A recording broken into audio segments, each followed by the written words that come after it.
हाँ जी, सभी को नमस्कार। बताइए।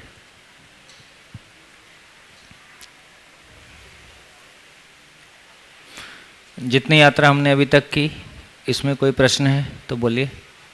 हाँ जी, माइक।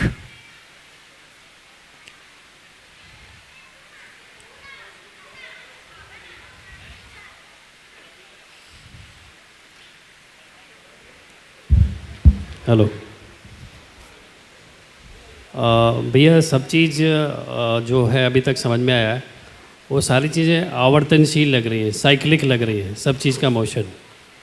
तो अभी जब हम गठनपूर्ण परमाणु तक पहुँचे और पीछे जब हम देखते हैं कि उसका जो गठनपूर्ण परमाणु का जो निर्माण है वो गठनशील परमाणु के से ही विकास क्रम में पूर्ण परमाणु बना है। तो इसका मतलब ये हुआ कि गठनपूर्ण परमाणु गठनशील परमाणु से ही बना है, ऐसा बोलना ठीक है क्या? ऐसा ही बोला है। हाँ, और बात आगे जाके ये रुकी है गठनपूर्ण परमाणु ही विकास पूर्वक, गठनशील परमाणु ही विकास पूर्वक गठनपूर्ण हुआ है, ऐसा ही बोला। हाँ, और ये बात यहाँ आके रुक जाती जब आपने बोला कि ये विकास क्रम यहाँ गठनपूर्ण परमाणु पर पूर्ण हो चुका है, इसके आगे कुछ नहीं होना है।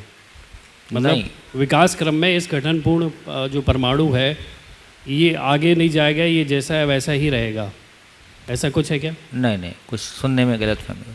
फिर से बोल दो। अभी छोड़ दीजिए, जितना है अभी उतना ठीक है। जितना पहले वाला सेंटेंस था वो ठीक है, दूसरा वाला कुछ नहीं कहा गया है, वो कुछ और सुन लिया है। मैं एक बार विकास को बोल दूंगा तो हो जाएगा। हाँ जी, बढ़िया। चलिए तो हाँ, माइक।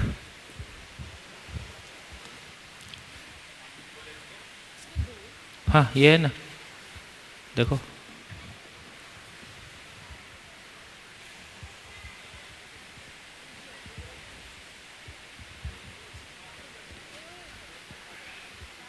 गठनपूर्ण परमाणु है जो गठनशील परमाणु के ही विकास क्रम से बना है। तो इसका जो वो 60 है, एटॉमिक नंबर है या उसकी जो मात्रा है, वो कैसे तय हुई, तो वो कैसे पता चलेगी? जैसे 2 वाले की हुई, 3 वाले की हुई, 4 वाले की हुई, ऐसे ही 60 वाले की हो गए।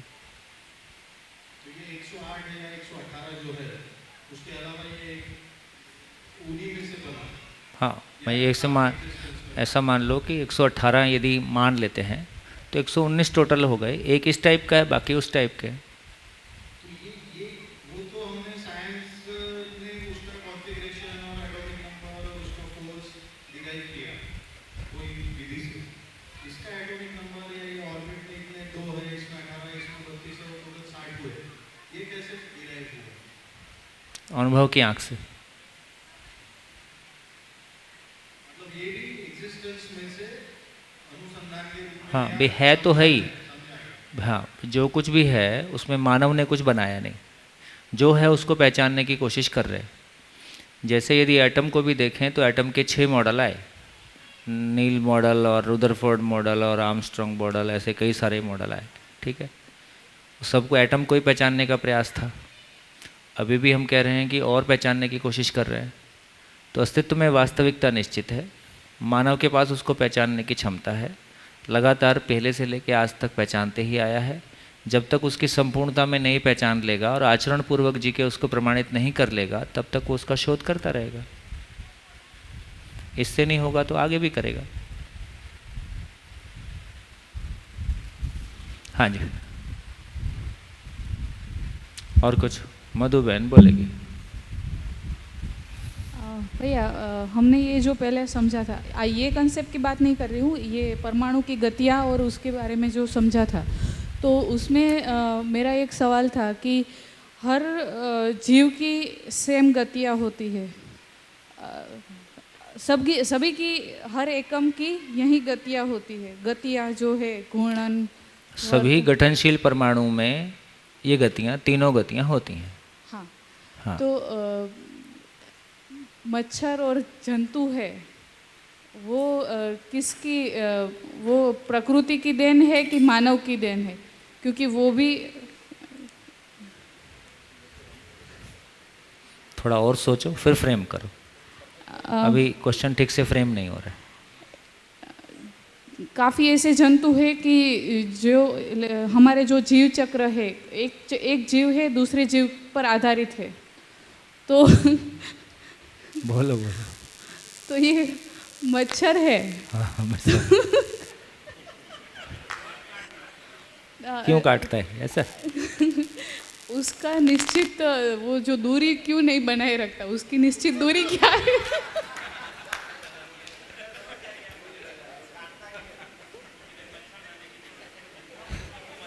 एक्चुअली मेरा कंसर्न ये वो है निश्चित दूरी को कि पहचानता है तभी काटता है। आप निश्चित दूरी को पहचान लें, मच्छरदानी लगाएं या कुछ और करें। नहीं, वो अलग बात है। मेरा जो जानना है मुझे कि मच्छर जो बना है तो वो जो कुदरती है कि कोई लाइक हमारा पॉल्यूशन के अमुक कण होते हैं, तो it is a part of that और व्हाट मीन्स? आपके कहने का आशय ये हो सकता है कि बेसिकली मच्छर की कोई भूमिका उस तरह से नहीं है, लेकिन हमारे जीने में गंदगी है, उससे मच्छर पैदा हो गया है, ऐसा?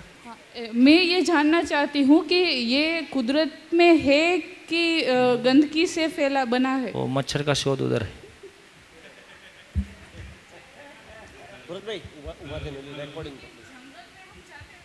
जंगल में बहुत मोटा मच्छर मिलता है।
नहीं तो आप क्या कहना चाह रहे हैं कि मानव में कुछ ऐसी अव्यवस्था हो गई है कि मच्छर उसको खाता है?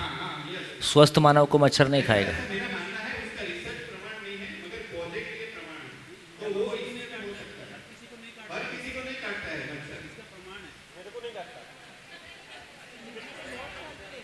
कितने लोग हैं सभा में जिसको मच्छर नहीं काटता है? 1 2 3 4 5 6 7 8 9 10 11 12 जिन्होंने हाथ उठाया इनका बीपी शुगर वगैरह सब नॉर्मल है? परफेक्ट नॉर्मल है।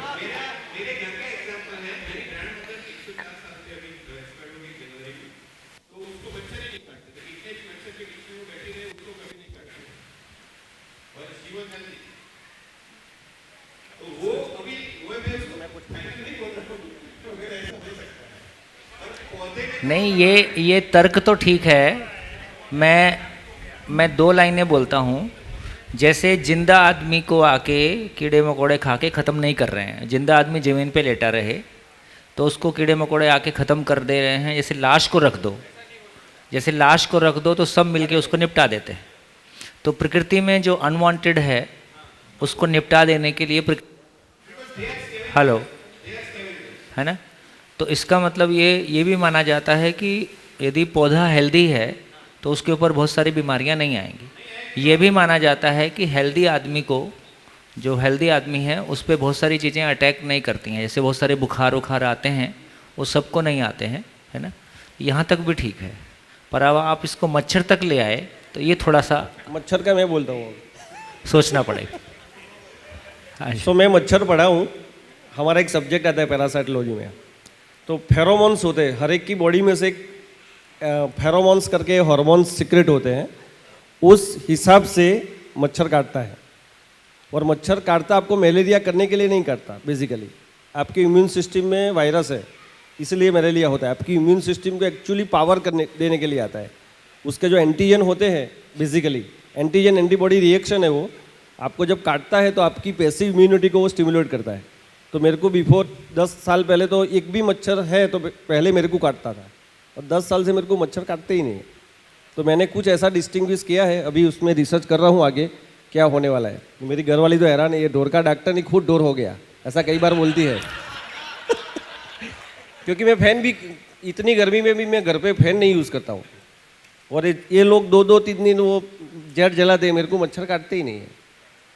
कुछ हुआ 10 साल में पिछले। ऐसा तो नहीं सारे उधर ही चले जाते हैं, आपकी तरफ नहीं।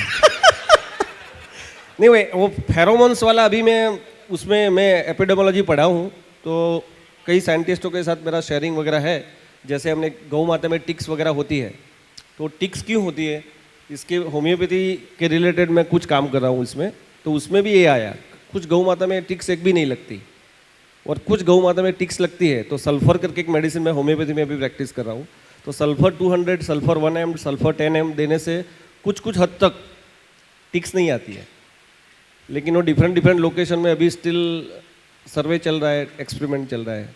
तो ऐसा कुछ है, तो आप गलत नहीं है। हाँ जी, एक माइक पीछे, माइक। एक सवाल। हाँ जी, माइक वाले बच्चे। भैया एक सवाल। हाँ हमने ये समझा कि परमाणु का जो समझा हमने, 1 मिनट पहले मच्छर से निपट लेना, फिर परमाणु पे आते हैं। तूने मच्छर छेड़ा, अब तू बोली मच्छर की बात कर रही, क्या बात करेगा। अब आप ही ने छेड़ा है।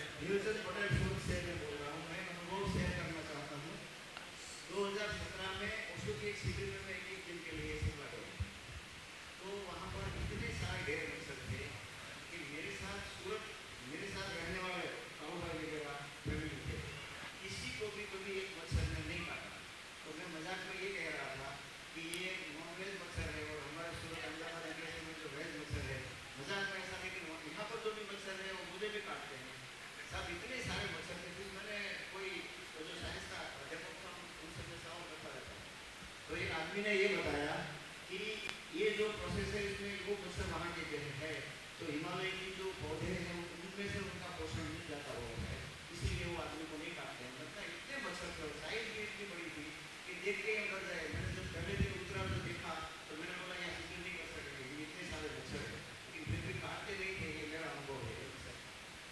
जी नमस्कार सर। पहले तो मच्छर डायनासोर के ज़माने में भी थे। अगर किसी ने पिक्चर देखा होगा तो डिराइव किया था, जो उसका ब्लड डिराइव किया था जिसमें से वो पैदा हुए थे डायनासोर, जो साइंटिस्ट ने पैदा किया था वो डायनासोर के ज़माने से था। गोंद में से उसने निकाला था और वहाँ से उसने मच्छर किया था। तो जब से सृष्टि पैदा हुई, ये झिंगुर है, मच्छर है, ये सारे बैक्टीरिया कीड़े उस वक्त थे। आदमी को क्यों काटता है मच्छर? तो आदमी को मादा मच्छर काटती है।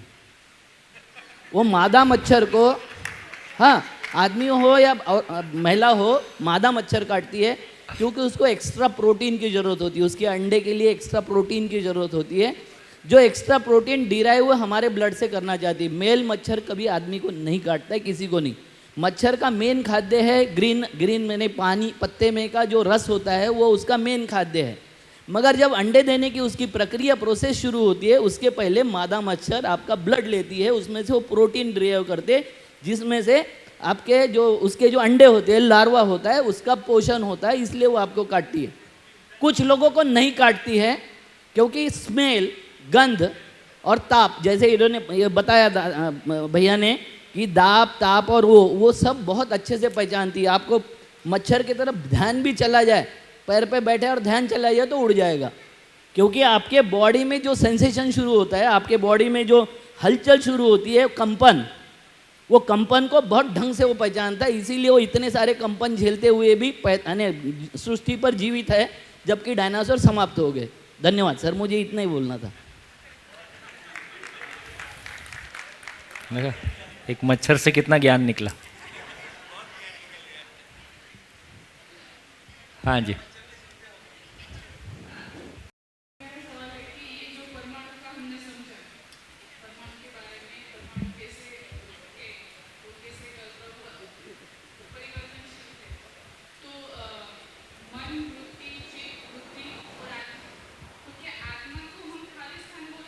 नहीं, आत्मा भी क्लियरली कहा कि अंश है। आत्मा को भी कहा कि परिवेश में, बाहर परिवेश में 60 अंश है, आत्मा भी एक अंश है, वहाँ केवल एक अंश है जिसको हमने आत्मा के रूप में पहचाना है, इकाई है। हैं? जीवन में मध्यांश है और 4 परिवेश हैं। 4 परिवेशों को मनोवृत्ति चित्तबुद्धि के रूप में पहचाना है, और जो मध्यांश में एक अंश है उसको आत्मा के रूप में पहचाना है।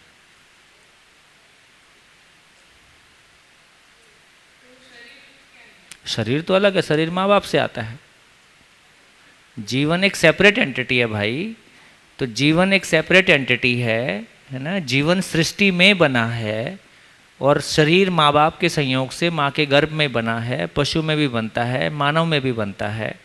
जब वो गर्भ में जीवन 4.5 महीने का हो जाता है, कोई मस्तिष्क इतना विकसित हो जाता है कि कोई जीवन उस मस्तिष्क के माध्यम से शरीर को चला सके, तो कोई जीवन उस शरीर को चलाना शुरू करता है।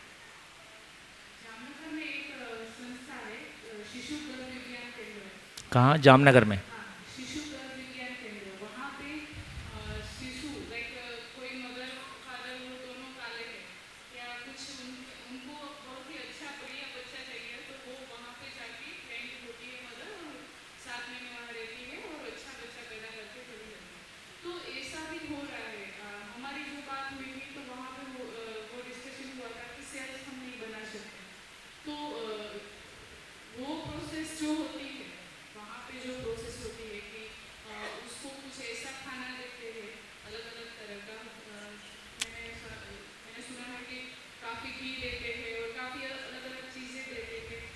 ठीक है ना?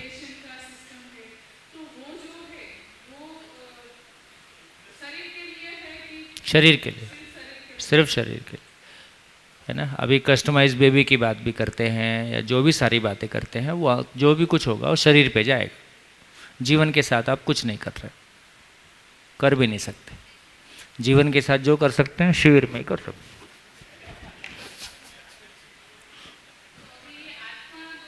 हाँ है। अब ये थोड़ा सा आगे चलते, पहले जीवन है ये पहचान लिया, फिर आगे की बात अभी करते हैं।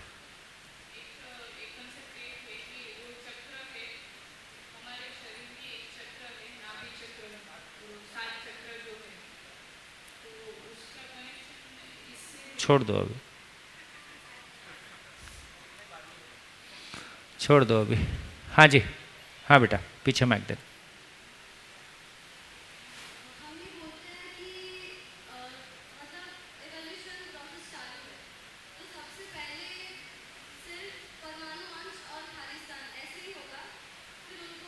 पहले ये जो पहले बाद है ना, ये पहले बाद की भाषा नहीं बनती है, क्योंकि अस्तित्व को यदि देखेंगे तो जो था नहीं वो होता नहीं, इसलिए है। किसी एक प्लैनेट की जर्नी की जब बात करते हैं तब भी हम अंश नहीं बोल सकते। Hello hello hello hello. तो जैसे अभी हम बृहस्पति की बात करते हैं या सन की बात करें, तो सन पे अभी जो स्थिति है उसमें हम कह रहे हैं कि बहुत हल्के परमाणु हैं, हाइड्रोजन हीलियम टाइप चीज़ें हैं। धीरे से ये स्टेबलाइज होगा, भारी परमाणु होंगे, तो फिर एक धरती पे पदार्थ अवस्था के भी तृप्त होने का, इवॉल्व होने का एक लंबा प्रोसेस है। ठीक। तो लेकिन ये बात कही जा रही है कि परमाणु अंश स्वतंत्र रूप से उपलब्ध नहीं रहते। परमाणु अंश किसी व्यवस्था के, किसी परमाणु के स्वरूप में ही होते हैं। किन्हीं क्षणों में रासायनिक क्रिया में यदि कोई एक अंश किसी परमाणु से मुक्त होता है, तो तत्काल वो किसी दूसरी परमाणु की व्यवस्था में संयुक्त हो जाता है, उसके साथ हो जाता है। एग्जिस्टेंस में फ्लोटिंग परमाणु अंश मिलते हैं, ऐसा नहीं है। तो ये कहा जाए कि परमाणु है और मूल ऊर्जा है और परमाणु।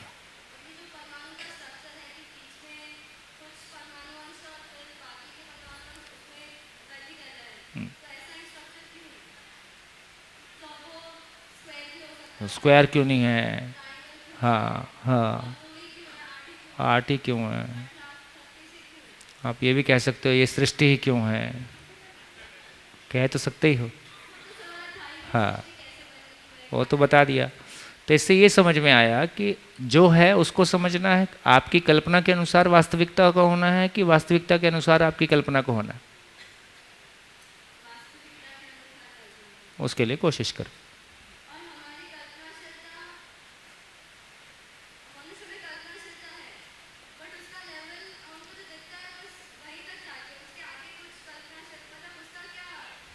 नहीं, तो जब इस शिविर में आए थे तब की आपकी कल्पनाशीलता की ताकत और अभी कल्पनाशीलता की ताकत वैसी है कि कुछ बढ़ गई है? बहुत बढ़िया, ऐसे ही बढ़ती जाती है।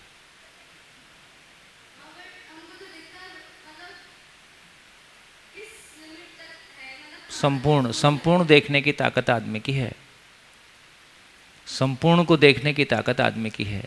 जो इंस्ट्रूमेंट से नहीं दिखाई दे वो देखने की ताकत आदमी के पास है, क्योंकि इंस्ट्रूमेंट को बनाने वाला मानव ही है, इसलिए हमेशा उससे बड़ा है। हाँ, अपनी ताकत को हमने कितना एक्सप्लोर किया है, कितना इन्वेस्ट किया है, वो अलग बात है।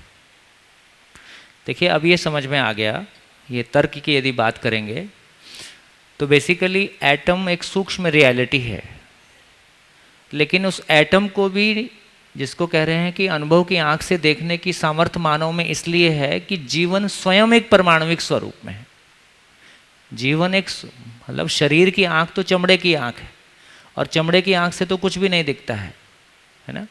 चमड़े की आंख से भी देखने वाला मैं हूँ, जितनी मेरी देखने की अकल है उतना ही चीज़ें दिखती हैं, है ना। एक डॉक्टर को शरीर अलग तरह से दिखता है, हमको अलग तरीके से दिखता है। एक इंजीनियर को ये बिल्डिंग अलग तरीके से दिखती है, हमको अलग तरीके से दिखती है ना। एक डॉक्टर ढोर को पशु अलग तरीके से दिखता है, हमको अलग तरीके से दिखता है। भाभी को लग रहा है हाँ अब कुछ ठीक बात हुई।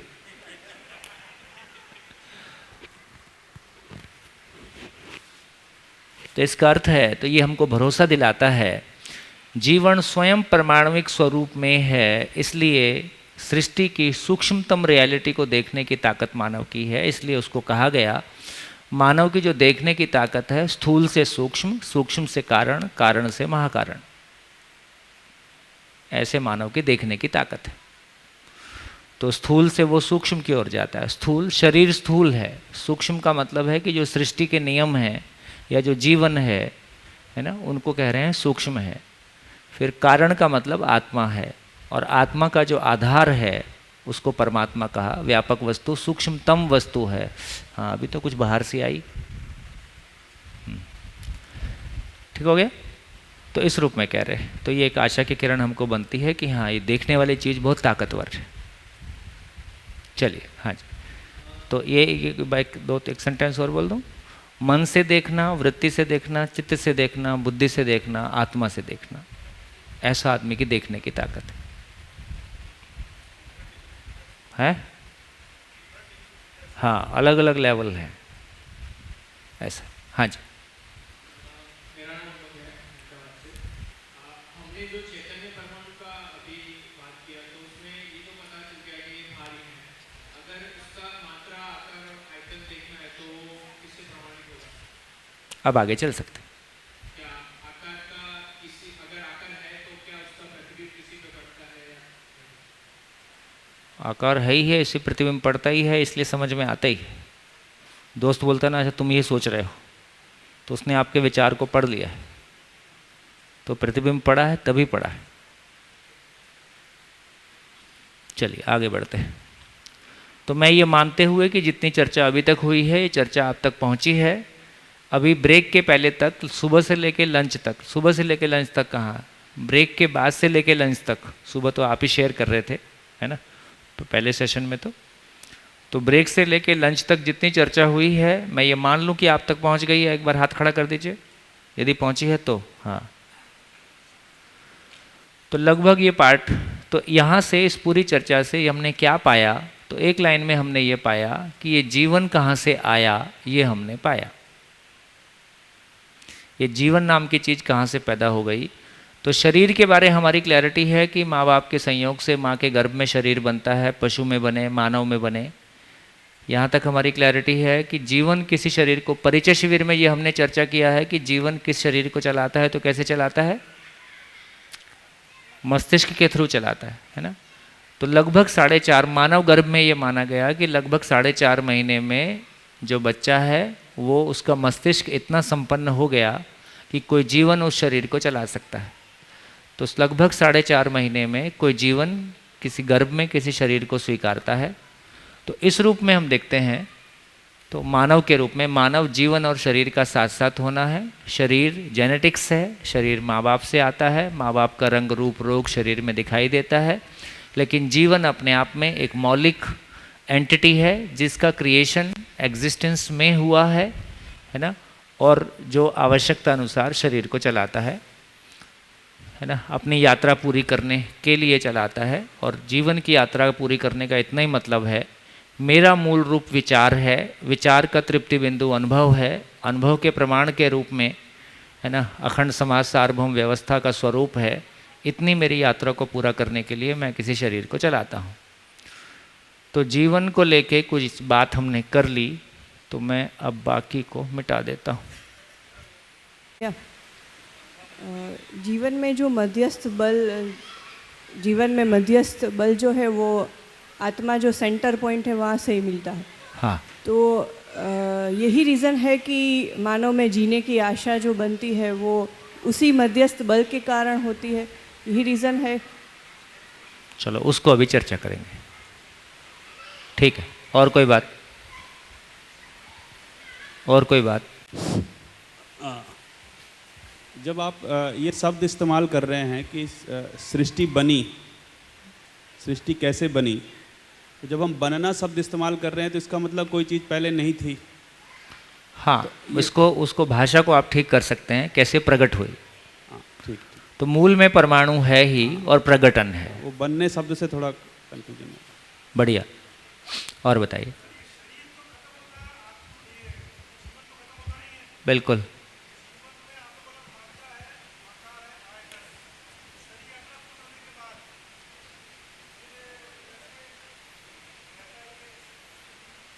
चलिए अभी इस पे बात करेंगे आगे। हाँ हाँ जी, आप कुछ करते, माइक इधर दे।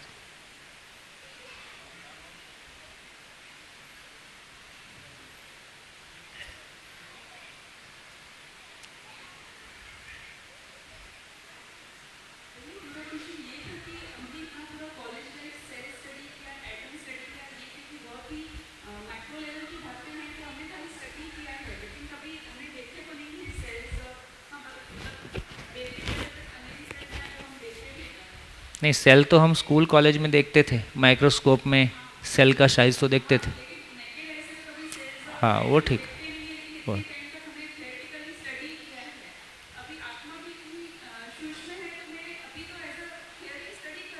ठीक है ना, अभी तो थियरी है। वो और क्या, एक्सेप्ट नहीं कर लो, प्रपोजल है, जांचो।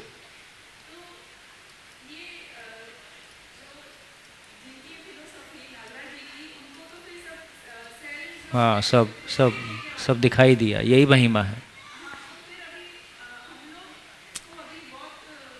और क्या ये सही है, ठीक। नहीं, बिल्कुल ठीक है, बिल्कुल ठीक है, बिल्कुल ठीक है, बिल्कुल ठीक है, आपका क्वेश्चन जायज़ है ना। तो इससे ये क्लैरिटी बनी कि अभी तक तो जिन चीज़ों को हम बहुत आराम से देख सकते थे उनकी तरफ भी हमारा ध्यान नहीं गया है ना। तो एटम को फाइनली मैं ये कह सकूं कि वो मेरे अधिकार क्षेत्र में आ गया है अनुभव की आंख से, वो आगे की बात है मान लो। लेकिन अभी तो हम रोज़मर्रा की परिस्थितियों में, जहां हम आपने कम से कम मेरे भाव और विचार की स्थिति कैसी है, मेरे संबंध की स्थिति कैसी है, मेरी ज़िंदगी में उपयोगिता की स्थिति कैसी है ना। तो अभी तो जो सामान्य फ्रेम है यही पूरा नहीं हो रहा है ना। तो इसका मतलब है कि ग्रेजुअल जर्नी तो ग्रेजुअल है ना। तो पहले कम से कम पूरा अस्तित्व का ब्लूप्रिंट मुझ में समा जाए, नंबर 1। नंबर 2, सामान्य स्थितियों में सामान्य जीने की योग्यता आ जाए। नंबर 3, असामान्य स्थितियों में भी सामान्य रहने की स्थिति आ जाए। नंबर 4, जो तात्विक स्वरूप है उस पर भी मेरा अधिकार बन जाए। तो जीवन में जो इवोल्यूशन है, मानव में जो इवोल्यूशन है, ये भी ग्रेजुअल है। हम एक स्टेप बढ़ते हैं तो एक स्टेप के लिए आगे के लिए साहस बन जाता है, एक स्टेप के लिए आगे के लिए साहस बन जाता है। इस क्रम में हम देखें तो कम से कम इस बात को कहने में मुझको कोई शंका नहीं है कि जो भी इन्वेस्टमेंट किया अंदर और बाहर दोनों से एक तृप्ति है, कि इस सेंस में कि जहाँ से चले थे और जहाँ पहुँचे हैं वो एक सुकून की जगह है और आगे भी एक सुकून की जगह में पहुँचेंगे, है ना। देखिए जीवन विद्या में मैंने ये देखा कि आप घंटे का हिसाब निकाल लो, आप में से जिसने भी समय लगाया हो, जितने घंटे मैंने लगाए आउटपुट उससे कम है कि ज़्यादा है, इसको देख लो। हमेशा आप पाएंगे कि जितना श्रम किया है उपलब्धि ज़्यादा है, ये हमेशा बना रहेगा।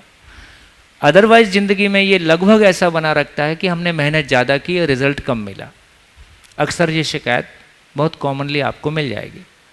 इसका मतलब है कि यदि पूरे अस्तित्व को बोर्ड पे इस तरह से कहा जा सकता है, तात्विक, तार्किक और व्यवहारिक।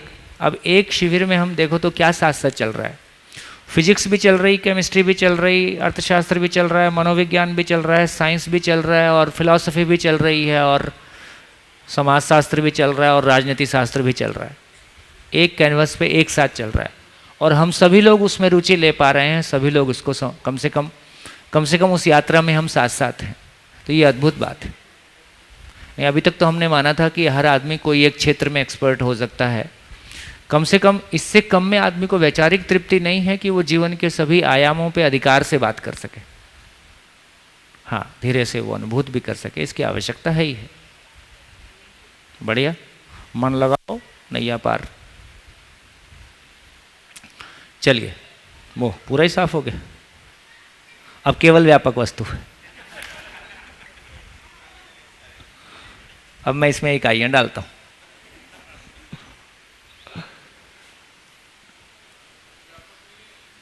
है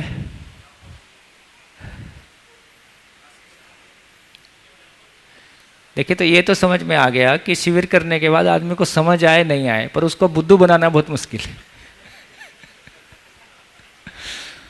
तो कम से कम यदि मिनिमम ये काम देश भर में ठीक से चल जाए तो तमाम तरह की जो दुकानें चल रही हैं वो तो बंद हो जाएंगी, और कुछ हो नहीं हो। वो जीवन विद्या में कितना चलेगा नहीं चलेगा बाद की बात है, पर बिना मतलब किसी की दुकान तो नहीं बनेगा। इतनी अकल तो आदमी को आ जाती, तो ये भी बड़ा उपकार है। और दुकान नहीं बनेगा तो कुछ तो सोचेगा। तो देखिए, जितनी बात अभी तक हमने की उसमें ये निकल के आ गया कि एक इकाई, एक तो कहा कि उधर वो सूत्र लिखा था, अच्छा वो साफ हो गया। एक तो हमने ये चर्चा में लाया कि अस्तित्व सह अस्तित्व है, अस्तित्व सह अस्तित्व है।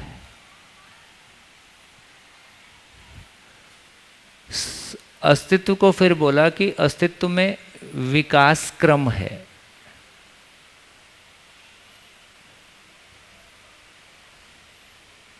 विकास क्रम है, विकास है, जागृति क्रम है और जागृति है। टोटल कहानी इतनी है। तो यदि इसमें देखें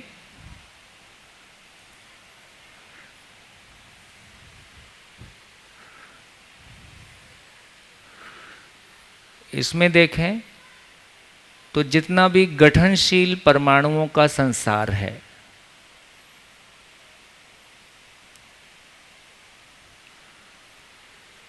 जितने भी गठनशील परमाणु का संसार है,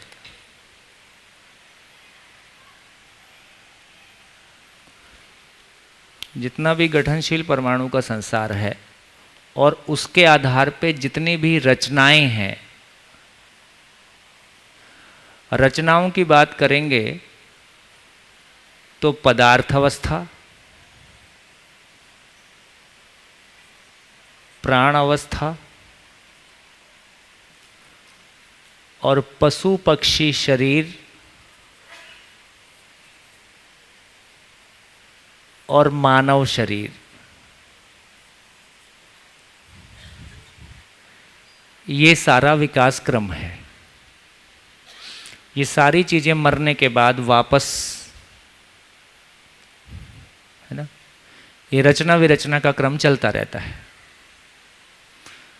तो दर्शन में लगभग काफ़ी सटीकता से हर शब्द का एक निश्चित मीनिंग है। यदि विकास क्रम शब्द का प्रयोग हो रहा है तो उसका मतलब है गठनशील परमाणु, गठनशील परमाणु से बनी हुई तमाम रचनाएं, उस रचना में पदार्थ अवस्था के रूप में मिट्टी, पत्थर, मणि, धातु, उसमें पेड़ पौधे, पशु पक्षी के शरीर, मानव के शरीर, और ये वापस मरने के बाद सभी, है ना, पदार्थ में अणु परमाणु के रूप में बने रहते हैं। तो रचना विरचना क्रम होता रहता है और विभिन्न प्रकार की रचनाएं उपलब्ध हो रही हैं, इसको विकास क्रम बोला। कोई परमाणु गठनशील से गठन पूर्ण हो गया। गठन पूर्ण का मतलब है कि जीवन हो गया। जीवन हो जाने को विकास कहा। तो टेक्निकली विकास शब्द, जब विकास क्रम विकास और जागृति क्रम जागृति की बात हो रही है, तो विकास शब्द गठनशील से गठन पूर्ण होने की घटना को, जीवन के उपलब्ध हो जाने को पहचाना है। अब जीवन का मिनिमम एक्सप्रेशन, जीवन का मिनिमम एक्सप्रेशन है, जीवन का मिनिमम एक्सप्रेशन है कि वो पशु शरीर को चलाएगा। पशु शरीर मतलब मैमल्स वाले शरीर को चलाएगा, मानव के अलावा, चाहे समुद्र के अंदर हो या धरती पे हो, आकाश में हो। पशु शरीर को चलाते हुए वो केवल मिनिमम एक्सप्रेशन को व्यक्त करता है, जीने की आशा को व्यक्त करता है। इसलिए पशुओं में देखा जाए तो जो चार परिवेश की बात कर रहे थे जीवन में,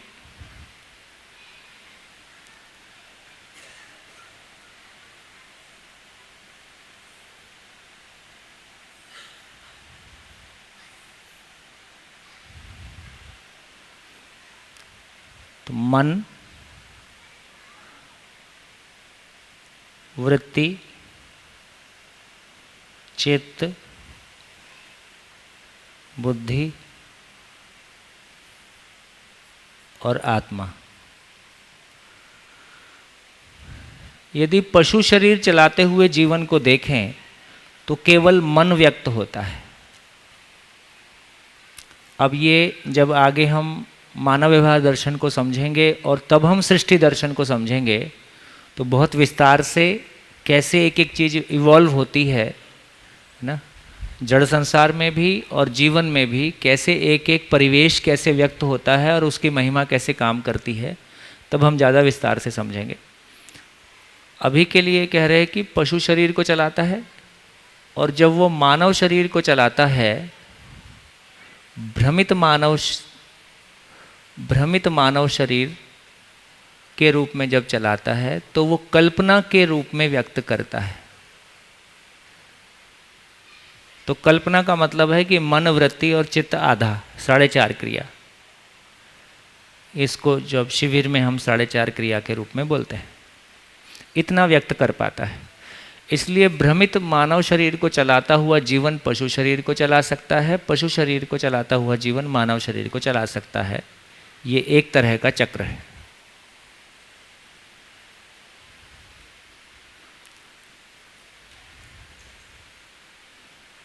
और जब जागृति की बात कर रहे हैं तो ये जीवन में 10 क्रिया व्यक्त होती है।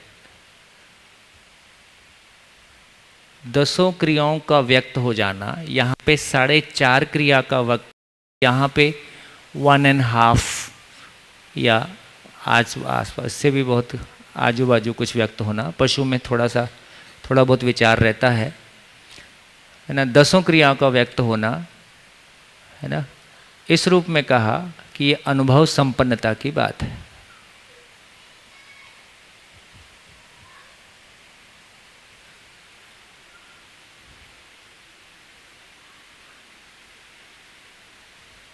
ठीक। तो दर्शन में 4 पद की बात की गई है ना।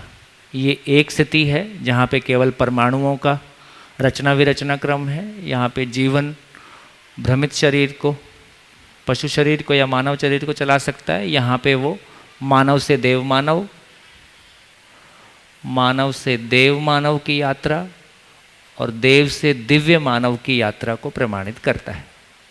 तो ये एक स्थिति है, ये एक दूसरी स्थिति है।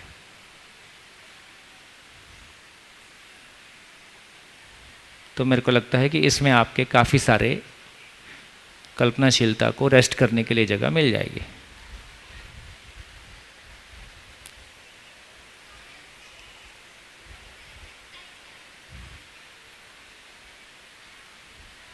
ठीक। जबलपुर, आपका जो क्वेश्चन आ रहा था अब ठीक हो गया, आप बोल सकते हो।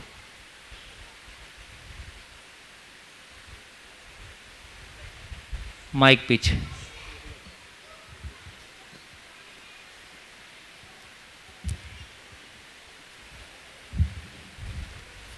यहाँ तक तो ठीक है भैया, लेकिन कल शाम को भी मैंने शायद पूछने की कोशिश की थी दूसरे तरीके से, कि जब मैं कह रहा था कि इलेक्ट्रॉन प्रोटॉन को तोड़ते जाते हैं, थोड़ा माइक पास में रखो। इलेक्ट्रॉन प्रोटॉन को तोड़ते जाते हैं तो आखिरी में कोई ऐसी स्थिति आती होगी जब व्यापक जो है खालिस्तान जो है और जो टूटे हुए इलेक्ट्रॉन प्रोटॉन्स की आखिरी किसी सीमा में जाते हैं तो उसमें भेद खत्म हो जाता होगा।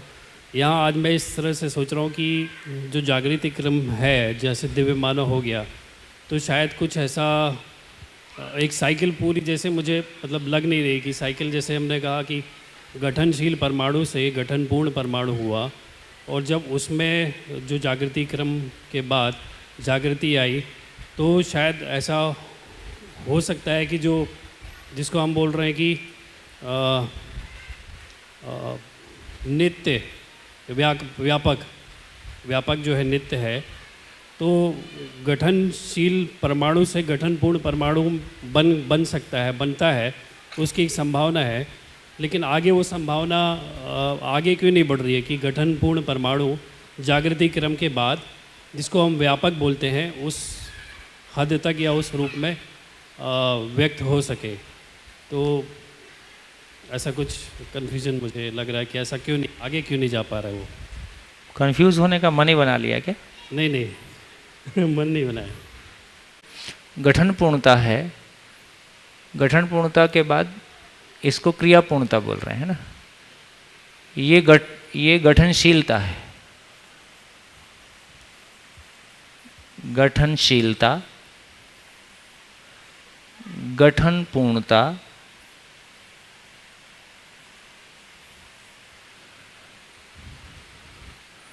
गठन पूर्णता चली आई यहाँ तक, ये गठन पूर्ण परमाणु ही है। यहाँ पे कह रहे हैं क्रिया पूर्णता,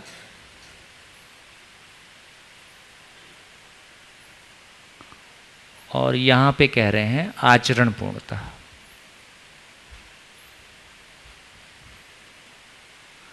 ठीक हो गया? तो बाप की बात का उत्तर इसमें है कि गठनशील, एक तो ये समझ में, एक तो अपनी कल्पनाशीलता को यहाँ एक विराम देने की आवश्यकता है कि क्रिया व्यापक नहीं हो सकता, व्यापक क्रिया नहीं हो सकता, व्यापक से क्रिया पैदा नहीं हो सकता, क्रिया से व्यापक पैदा नहीं हो सकता। क्रिया शून्यता का मत, व्यापक का मतलब क्रिया शून्यता का ही है। इसका मतलब थोड़ा सा क्रिया शून्यता की ओर और ध्यान देने की जरूरत है। एक बार ये समझ में आता है कि व्यापक वस्तु क्रिया शून्य है।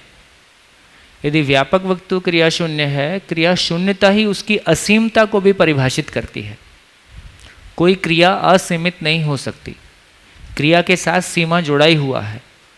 तो यदि व्यापक वस्तु को हम असीम वस्तु के रूप में पहचान रहे हैं तो इसका मतलब है कि वो क्रिया शून्यता का महिमा है।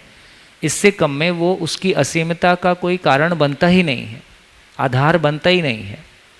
तो ये बात अपने में स्थिर करने की बात है कि जब हम इकाई की बात कर रहे हैं तो परमाणु अंश की बात कर रहे हैं। परमाणु अंश को कितना भी छोटा तोड़ें, किसी सीमा तक तोड़ना आपकी कल्पना में आता है। उसके बाद वो इकाई, उसके बाद वो टूटते टूटते वो ख़त्म करके उसको व्यापक में बदल दें, है ना। ऐसा कोई वास्तविकता है नहीं। कल्पना में तो आप जो भी करना चाहें कर ही सकते हैं। लेकिन ये समझ में आया कि एक परमाणु अंशों से मिलके बना है, अंशों को भी और किसी तरह से तोड़ने की स्थिति होगी तो वो भी किन्हीं अंशों से बने हैं, उनको भी और एक आध बार तोड़ लें, उससे आगे तोड़ने की हमारी हैसियत भी नहीं है ना। तो इससे ये समझ में आया कि अंश हमेशा इकाईत्व के साथ ही है, और फाइनली हम ही कह रहे हैं कि इकाईत्व का नाश नहीं होता है, परमाणु को नष्ट नहीं किया जा सकता है, ऐसा कोई मैकेनिज्म नहीं है अस्तित्व में कि किसी परमाणु अंश को नष्ट कर दिया जाए। ये समझने लायक बात है। जड़ परमाणु की बात कह रहा हूँ, जीवन की तो अभी नहीं कह रहा हूँ। तो हमारे पास कोई मैकेनिज्म नहीं है कि जड़ परमाणु को हम नष्ट भी कर सकें। इतना ही कर सकते हैं कि एक परमाणु के स्वरूप को दूसरे परमाणु में से कुछ अंशों को बाहर एटॉमिक विस्फोट किया जा सकता है, उसके इलेक्ट्रॉनिक कॉन्फ़िगरेशन में हस्तक्षेप किया जा सकता है, उससे जो भी उपद्रव होगा, लेकिन वो मूल में वो परमाणु अंश खत्म हो जाए अस्तित्व से, ऐसा कोई मैकेनिज्म इस अस्तित्व में नहीं है। ये बात बैठती है? थोड़ी थोड़ी बैठ रही है। हाँ, अब बैठे मत बैठे ये आपका प्रॉब्लम है। सच्चाई इतना ही है, इसको खूब एक्सप्लोर करो, जितना मन लगा सकते हो लगाओ, है ना, लेकिन इसको ध्रुव मान के रखो कि ऐसा जोरदार ढंग से कहा गया है, अब मेरे को इस पर शोध करना है। आपको मानने के लिए नहीं कहा जा रहा है, लेकिन ये कहा जा रहा है कि ये ऐसा है, इस पर शोध करना आपका काम है। एक बात हो गई। लेकिन जब हम ये कह रहे हैं कि विकास होते होते कहाँ तक जाएगा, ये समझने लायक बात है। जैसे सुंदर बात ये बोला, जैसे यहाँ पे भौतिक क्रिया है, ये पूरा एरिया भौतिक क्रिया का है, ये पूरा एरिया यदि बात करें तो रासायनिक क्रिया का है। तो रासायनिक क्रिया, देखिए सुंदर बात कैसी है कि भौतिक क्रिया की पूर्णता धरती के रूप में उपलब्ध है। भौतिक क्रिया की पूर्णता धरती के रूप में उपलब्ध है, रासायनिक क्रिया की पूर्णता मेधस के रूप में उपलब्ध है। रासायनिक क्रिया का चरम विकास ब्रेन है। कोशिकाएं हम रासायनिक क्रिया के फल में मानते हैं, है ना। तो रासायनिक क्रिया का अंतिम विकास हमको ब्रेन सेल के रूप में दिखाई देता है। अब देखिए कितना सुंदर है। भौतिक क्रिया के रूप में धरती उपलब्ध हो गई, जिसमें कि प्राण अवस्था के लिए रासायनिक क्रिया के लिए स्पेस बन गया। तो भौतिक क्रिया इतना विकसित हुआ कि रासायनिक क्रिया के लिए स्पेस बन गया। रासायनिक क्रिया इतना विकसित हुआ कि मेधस के रूप में वो गठनपूर्ण परमाणु के साथ में कनेक्ट हो पाया। कितना बढ़िया, ये बात पे ध्यान गया कि basically brain cell atom molecule ही है। ब्रेन सेल इतना विकसित हुआ कि वो जीवन रूपी वास्तविकता के साथ कम्युनिकेशन करने में समर्थ हो गया। भौतिक रासायनिक क्रियाकलाप इतना विकसित हुआ कि वो जीवन रूपी वास्तविकता के साथ कम्युनिकेशन करने में सफल हो गया। तो शरीर से जो भी हमको सूचनाएं मिलती हैं वो ब्रेन में एक प्रकार का कंपन है जिसको कि जीवन पढ़ लेता है, और जीवन में एक प्रकार का कंपन है जो अपने आदेशों को ब्रेन पे प्रसारित करता है। तो मेधस वो चीज़ है जो भौतिक रासायनिक संसार और जीवन संसार को कनेक्ट करता है।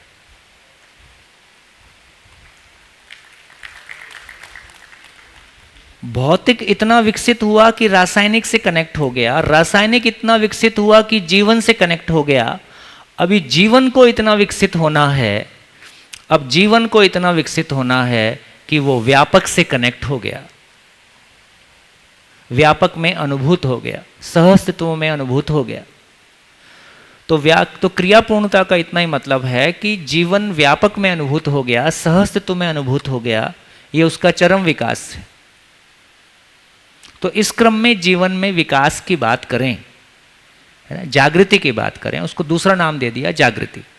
तो जीवन को देखें तो बेसिकली परमाणु में विकास को देखें तो गठनशील से गठनपूर्णता, गठनपूर्ण से क्रियापूर्णता, क्रियापूर्णता से आचरण पूर्णता, इस रूप में हमको विकास की यात्रा दिखाई देती है। ऐसे उसको समझना होगा, है ना। परमाणु, गठन परमाणु को कितना तोड़ें कि वो व्यापक हो जाए। व्यापक पहले से ही असीम है, उसमें और क्या डाल के क्या करोगे? और बोलिए।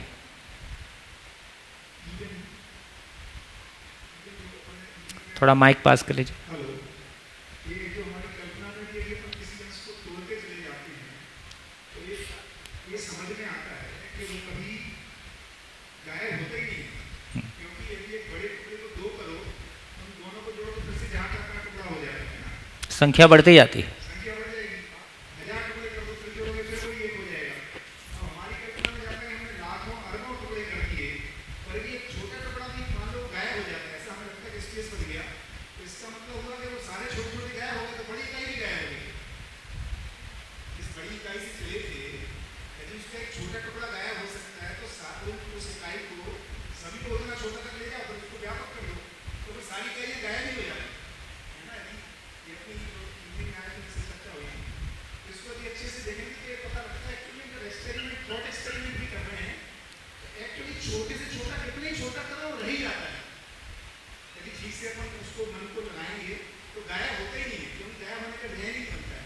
तो थॉट एक्सपेरिमेंट में भी इकाई कभी व्यापक में कन्वर्ट नहीं हो पाती है, बल्कि यही आता है कि जितना छोटा बना उन सब छोटों को फिर जोड़ेंगे तो फिर से बड़ा बन जाएगा।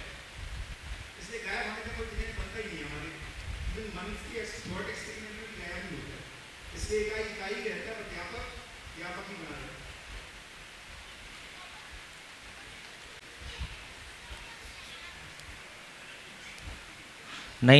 नहीं आया हो तो वो जो कौन सा घाट है जबलपुर में, उसमें 4 डुबकी लगाना। हाँ जी, चलिए थोड़ी सी यात्रा और करते हैं। तो इस पूरी चर्चा से हमारी जो क्लैरिटी बनी, तो अब ये समझ में आया कि ये जीवन नाम की रियलिटी है ही है, जीवन नाम की रियलिटी है ही है। जब ये जीवन किसी शरीर को चलाता है तो इसका नाम मानव है, और एक समय के बाद शरीर मर जाता है तो क्या बचा? जीवन बचा। जीवन ही जागृत, जीवन ही भ्रमित होता है, जीवन ही जागृत होता है। और जागृति में भी जागृति की पूर्णता है, जिसमें वो दिव्यता को प्रमाणित करता है, चारों अवस्थाओं में संतुलन को प्रमाणित करता है। तो इसका मतलब है ये भ्रमित जीवन ही भूत प्रेत है। ठीक हो गया? अब तक हमने चर्चा की थी कि व्यापक वस्तु को हमने पहचाना। देखिए, जब ये बोल रहे हैं कि ईश्वर कण कण में है, तो उससे एक तो ये भी कन्फ्यूज़न रह ही जाता है कि अच्छा कण में है, कण के बाहर है कि नहीं है ना? हर आदमी में परमात्मा का स्वरूप है।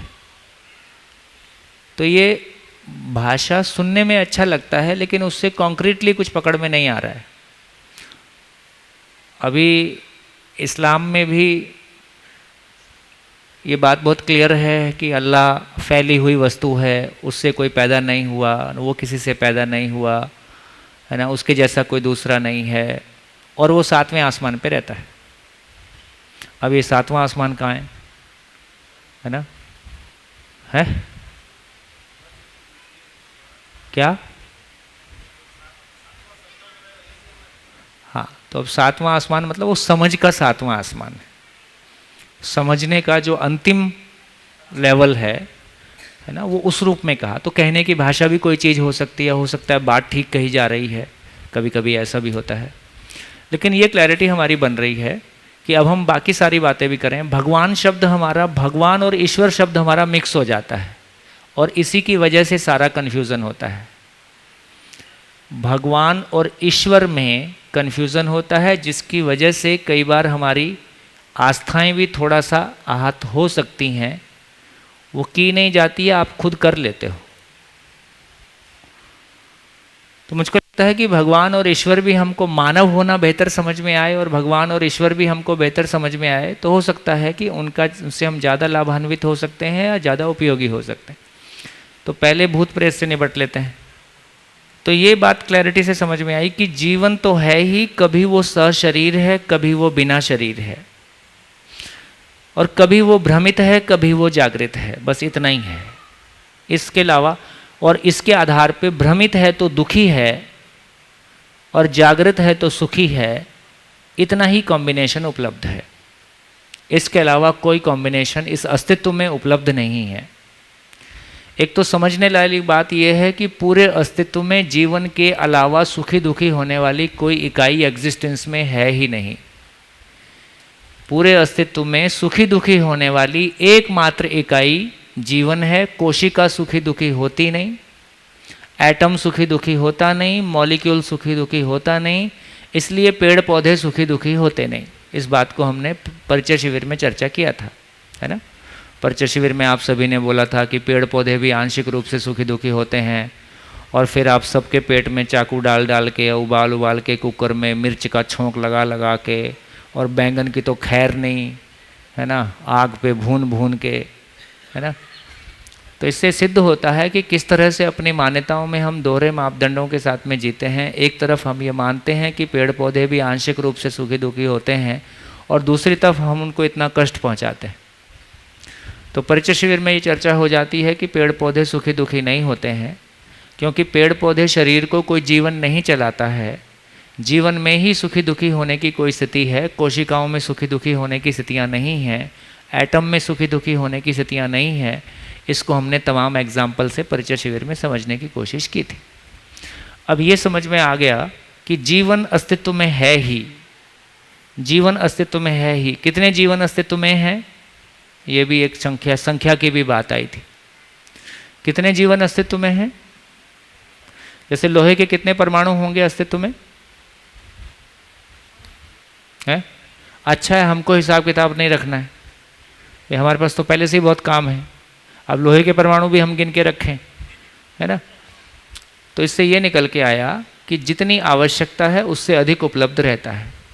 यदि पूरी नेचर का डिज़ाइन देखें तो पदार्थ अवस्था, प्राण अवस्था, तो पेड़ पौधों को जिंदा रहने के लिए जितना हवा मिट्टी पानी की आवश्यकता है उसकी तुलना में कितना ज़्यादा उपलब्ध है, बहुत ज़्यादा उपलब्ध है। पशु पक्षी को जितना जिंदा रहने के लिए जितनी आवश्यकता है उससे कितना उपलब्ध है।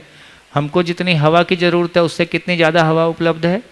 हमको हवा मिट्टी पानी के रूप में सांस लेने के लिए जो कुछ चाहिए, इसलिए जितने गर्भ उपलब्ध हैं उनकी तुलना में जीवन कितना ज़्यादा है, बहुत ज़्यादा। तो जितने जीवन सशरीर पशु गर्भ और मानव गर्भ चलाते हैं उनकी तुलना में बहुत बड़ी, बहुत अधिक संख्या जीवन रूप में उपलब्ध रहता ही है। तो कितनी भी जनसंख्या बढ़ाइए, उधर कोई दिक्कत नहीं है, इधर का हालचाल देख लीजिए भाई। आपकी धरती पे उतने लोगों को खिलाने की व्यवस्था है कि नहीं है। और ये भी एक बात समझ में आती है कि किसी शरीर का बनना किसी धरती की भौगोलिक स्थिति में होता है, लेकिन जीवन का होना किसी धरती से संबद्ध नहीं है। जीवन का होना एग्जिस्टेंशियल घटना है, इसलिए वो अनंत मामला है। उसकी संख्या की चिंता करने की हमको आपको आवश्यकता नहीं है। धरती पे कितने भी गर्भ होंगे उससे अधिक संख्या हमेशा बना हुआ है, तो उसकी चिंता करने की आवश्यकता नहीं है। हाँ, माइक ऐसे माइक पकड़ो।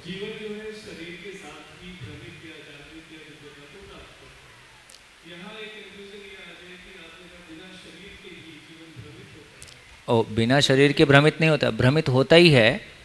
कभी शरीर चलाता है, कभी नहीं चलाता है, और जागृत भी होता है।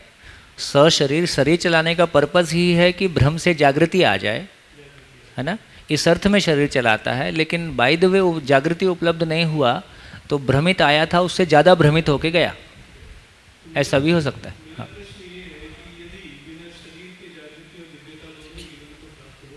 बिना शरीर के हो जाती है। अच्छा, आपको वही सब कल्पनाएं करने का मन क्यों होता है जिसका अस्तित्व नहीं है?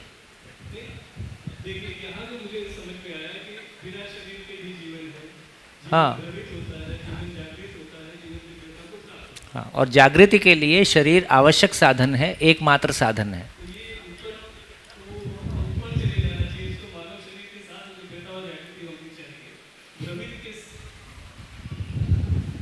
ऐसा कहने में कोई दिक्कत नहीं है, आपका ऐसा कहना उचित है कि ये जागृति पथ इधर से ही आता है।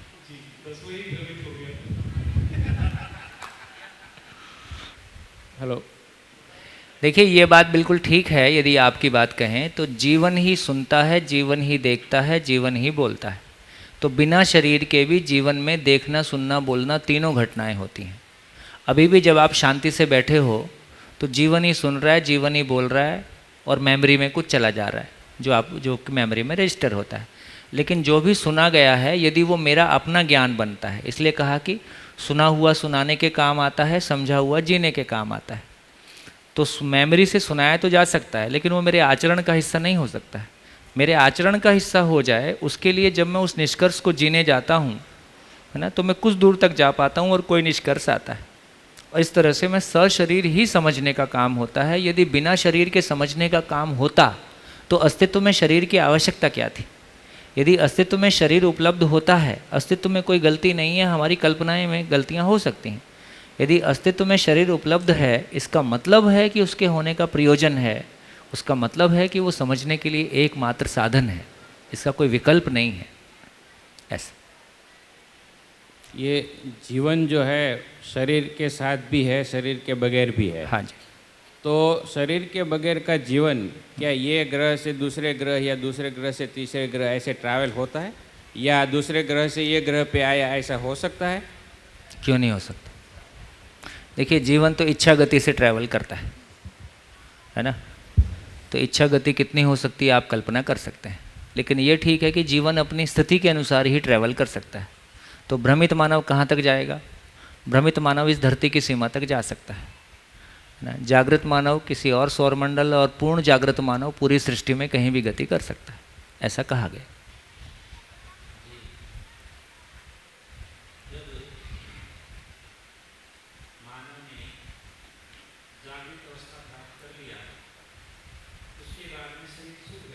हाँ,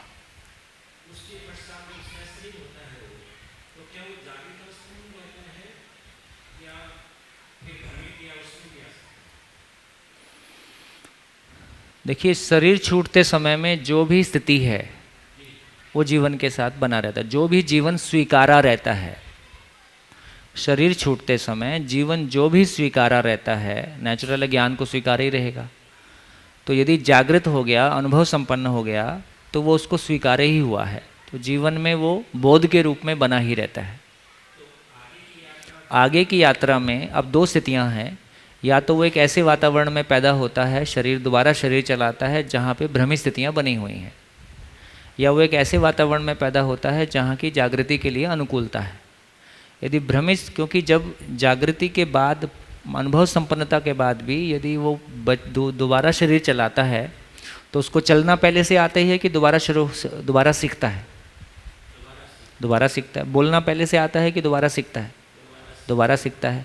इसका मतलब ये हुआ कि जब जीवन जब एक शरीर को चलाना शुरू करता है उस समय वो जीरो से ही शुरू करता है, चलना शुरू करता है, बोलना सीखता है, ठीक है।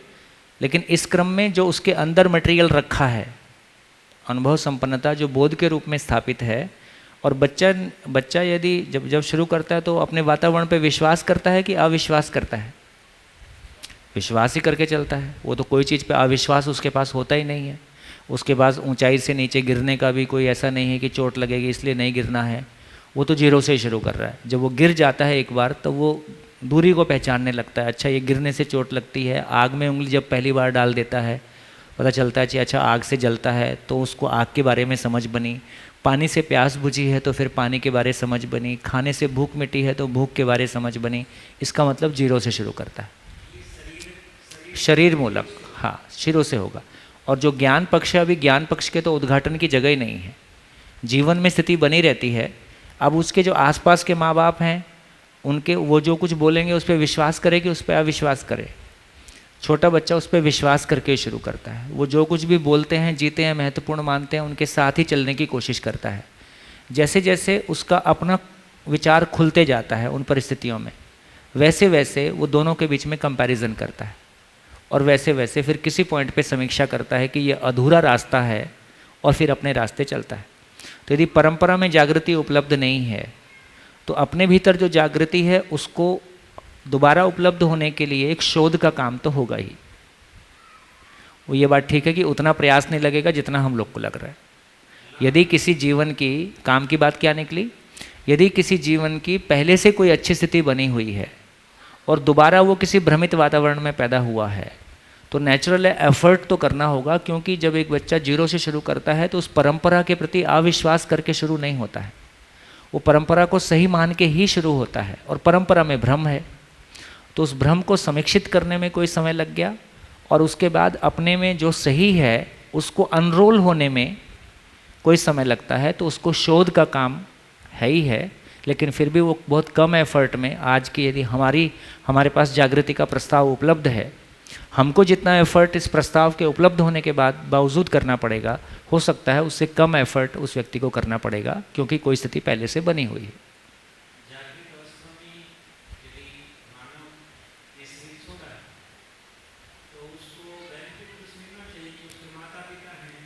हाँ, ये ठीक है। अब उपलब्धि नहीं है तो क्या करेगा? यदि उसको दोबारा शरीर चलाना है और उपयोगी होना है और धरती पे ऐसा वातावरण नहीं है, फिर भी ये सूत्र कहा ही गया है कि ब्रह्म स्थिति में रहते हुए जीवन अनुकूलता प्रतिकूलता के आधार पर शरीर का चयन करता है, और जागृति की स्थिति में वो पर्पज़ के साथ ही शरीर को चलाता है। किसी ऐसी जगह में ही गर्भ को स्वीकार करता है जहाँ उसके लिए मैक्सिमम अनुकूल वातावरण मिले। ये बात ठीक ही है। बढ़िया हो गया।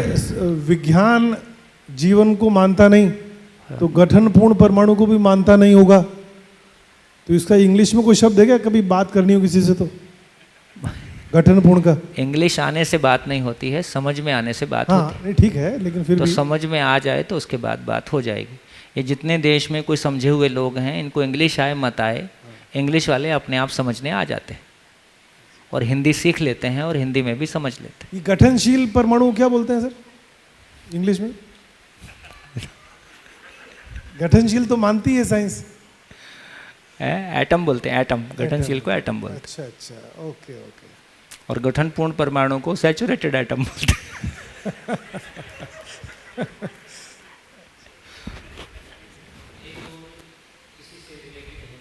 हैं। देखिए, दिव्यता प्राप्त करने का मतलब समझ लीजिए। एक तो ये बहुत क्लियरली पूरी सभा के सामने ठीक से आ जाए कि अनुभव संपन्नता का मतलब ज्ञान संपन्नता। तो अनुभव संपन्नता का मतलब है आपके पास मानव, देव मानव, दिव्य मानव।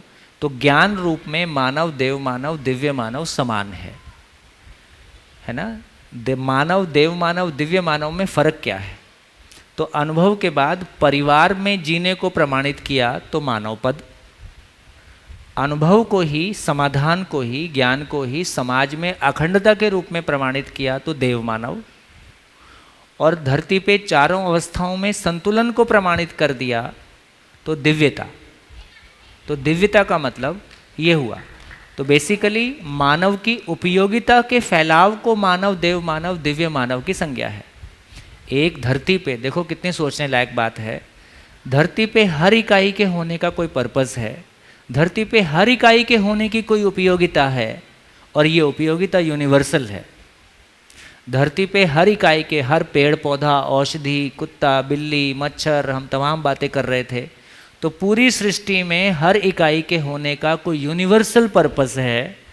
ये यूनिवर्सल पर्पस को जान लेना ही उसका मूल्य है, और इसी का नाम मूल्य शिक्षा है। तो यदि मानव इतनी बड़ी एंटिटी एग्जिस्टेंस में उपलब्ध हो गई तो मानव के होने की कोई उपयोगिता होगी कि नहीं होगी? तो सृष्टि में नियम है, हर इकाई स्वयं में व्यवस्था है, समग्र व्यवस्था में भागीदार है। समग्र व्यवस्था में भागीदारी उसके स्वयं में व्यवस्थित होने का स्वरूप है। यदि समग्र व्यवस्था में भागीदारी नहीं है तो स्वयं में व्यवस्थित है, इसका प्रमाण नहीं है, इसका प्रमाण नहीं है। तो इस रूप में ये निकल के आया कि एक मानव अपनी उपयोगिता को, एक मानव, ज्ञान का मतलब ही है कि एक मानव इस धरती पे अपनी उपयोगिता को कैसे, है ना, कैसे प्रस्तुत करता है। तो इस अर्थ में कहा गया कि मानव, देव मानव, दिव्य मानव। अब बोल। हाँ,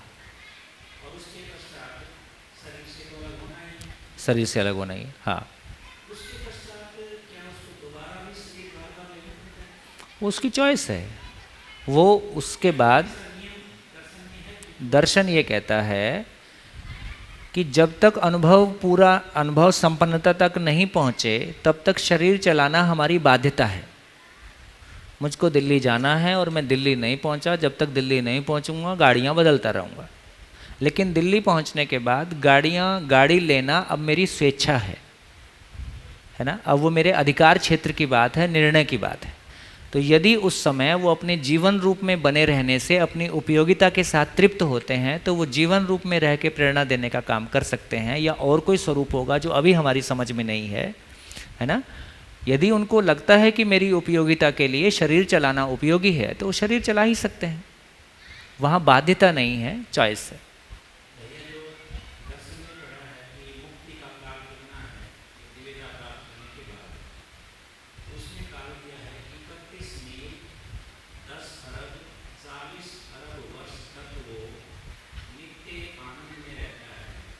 उसके बाद आनंद की अवधि खत्म हो जाती है।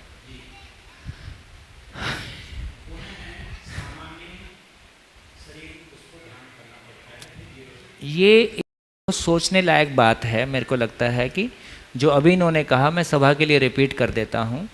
इन्होंने कहा कि दिव्यता को पाने के बाद आदमी कुछ करोड़ों वर्ष, मोटी बात कह देता हूँ, कुछ करोड़ों वर्ष वो आनंद में रहता है, फिर वो सामान्य आदमी हो जाता है, सामान्य शरीर को चलाता है। ऐसे ही कहा, मैंने सुनने में गलती तो नहीं की है ना। ये एक सोचने की बात है।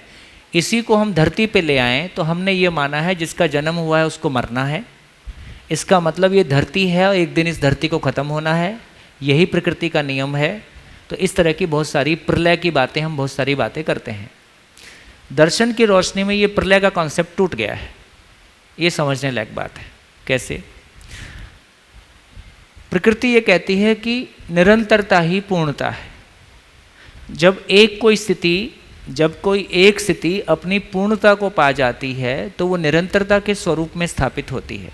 जैसे गठनशील परमाणु स्वयं में निरंतर नहीं है, लेकिन अस्तित्व में गठनशील परमाणु रहेगा, ये निरंतर है। ये बात ध्यान में आ गई? अस्तित्व में गठनशील परमाणु बदलता रहेगा, रह सकता है, लेकिन गठनशील परमाणु, इवन मैं कहूँगा लोहे का परमाणु कल को पीतल का हो सकता है, पर धरती पे लोहे के परमाणु हमेशा रहेंगे, ये शाश्वत है। परमाणु का, एक मिनट इसको पूरा करता हूँ, परमाणु खत्म नहीं होगा।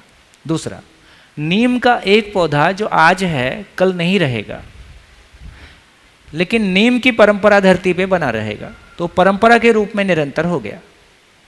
जड़ संसार जो परिवर्तनशील है वो परंपरा के रूप में निरंतर हो जाता है ना। जब तक बाप की जवानी जाती है तब तक वो जवानी बच्चों में स्थापित हो जाती है, इसलिए जवानी की निरंतरता है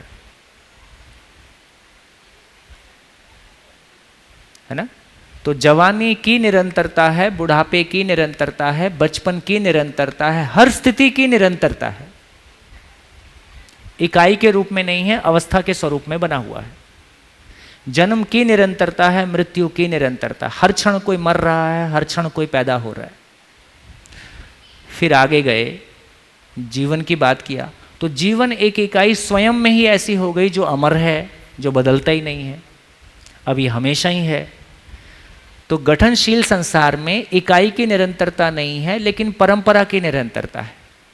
फिर गठनपूर्ण संसार में इकाई की ही निरंतरता हो गई, बस इतना ही है, या तो भ्रमित रहेगा या जागृत रहेगा, सशरीर रहेगा, बिना शरीर रहेगा, सुखी रहेगा या दुखी रहेगा। फिर एक व्यापक वस्तु है जो नित्य है, जो ना जन्मा है ना मरा है, हमेशा है और है। इस रूप में देखा तो ये पता चला कि एक जीवन यदि जागृत हो गया, तो जागृति की निरंतरता है कि जागृति रिवर्स हो गई। तो ये कहा जा रहा है कि एक अनुभव वो पॉइंट है जहां रिवर्सल नहीं है। हम रिवर्सल से ही दुखी हैं। बात को पूरी कर देता हूं। हम रिवर्सल से ही दुखी हैं। किन्हीं क्षणों में हमारी मन स्थिति इतनी अच्छी होती है कि हमको लगता है कि बस सुकून आ गया, लेकिन फिर एक लहर आई और कुछ और शुरू हो गया। तो जीवन में बहुत ऊंची स्थितियां पाने के बाद भी तमाम तरह के एग्जाम्पल इतिहास में मिलते हैं, रिवर्सल दिखाई देता है। ये सहअस्तित्वानुभूति के बारे में ये कहा गया कि कोई ऐसी स्थिति जिसके बाद रिवर्सल नहीं है और जीवन में उसकी निरंतरता है, जीवन में ज्ञान की निरंतरता है। एक बार ये धरती 4 अवस्थाओं से पूर्ण हो गई, एक बार ये धरती 4 अवस्थाओं से पूर्ण हो गई और इस पे जागृति स्थापित हो गई, क्योंकि धरती पे मानव उपलब्ध हो गया तो मानव की गलती से ये धरती सूरज बन सकती है, ये संभावना है। लेकिन यदि मानव जागृत हो गया तो ये धरती अनंत काल के लिए मानव की जागृति का स्कूल उपलब्ध हो गया, इसकी निरंतरता हो गई, यही इसकी स्थिति है। प्रलय नहीं होगी। अस्तित्व में सारी प्रलय इस अर्थ में है, किसी धरती के इवोल्यूशन में जब एक स्थिति से दूसरी स्थिति में जाना है तो उसमें जो प्राकृतिक चेंजेस आते हैं उसको हम प्रलय की बात, कभी हिमयुग की बात कर रहे हैं। डायनासोर के समय में मान लीजिए जितने जमीन के नीचे जितना कोयला मिलता है उसमें जो पेड़ों का साइज़ और जो उसकी संख्या दिखाई देती है, तो ये दिखाई देता है कि उस समय के पेड़ों के साइज़ और उस समय के जीवों के साइज़ बड़े हैं। तो ये भी समझ में आता है कि मान लीजिए उस समय कार्बन मोनोऑक्साइड का संसार था, यदि मानव को धरती पे आना था तो कार्बन डाइऑक्साइड का संसार बनना था। इसलिए उसके चेंज होने के लिए और मानव की स्थिति के आने के लिए जो भी चेंज हुआ उसको हम प्रलय का नाम दें, कोई भी नाम दें, तो इवोल्यूशन के क्रम में जो चेंजेस आ रहे हैं उनको हम प्रलय कहें कि क्या कहें, लेकिन मानव उपलब्ध हो गया, इस क्रम में सारे चेंजेस किसी एक धरती पे हुए। अब एक धरती पे मानव उपलब्ध हो गया, उसको जागृति उपलब्ध हो गई, अब इस पे प्रलय नहीं होगा, इसकी केवल निरंतरता है। तो पूर्णता की निरंतरता होती है, पूर्णता का नाश नहीं होता है। पूर्णता की पहचान ही है कि निरंतरता ही पूर्णता है। इसलिए जो दिव्यता है, अब उस दिव्यता में क्या कहा गया, कैसे कहा गया, मैं उसका अधिकारी व्यक्ति नहीं हूँ, लेकिन यदि दिव्यता उपलब्ध हो गई है तो दिव्यता की निरंतरता है। हाँ, ये चॉइस है कि वो 1000 साल तक शरीर चलाए मत चलाए, 10,000 साल तक मत चलाए, 10 लाख साल तक मत चलाए, उसके बाद उसको अपनी उपयोगिता लगे तो वो चलाए, ये संभव है। लेकिन फिर ज्ञान स्वतः खत्म हो जाएगा, फिर वो सामान्य आदमी की तरह शुरू करेगा, ये बात पूरी नहीं पड़ती है। अच्छा लगा? ये अपने आप में बहुत सुखद बात लगती है, नहीं तो यार ये खत्म ही होना है तो काय के लिए इतनी मेहनत करें। जी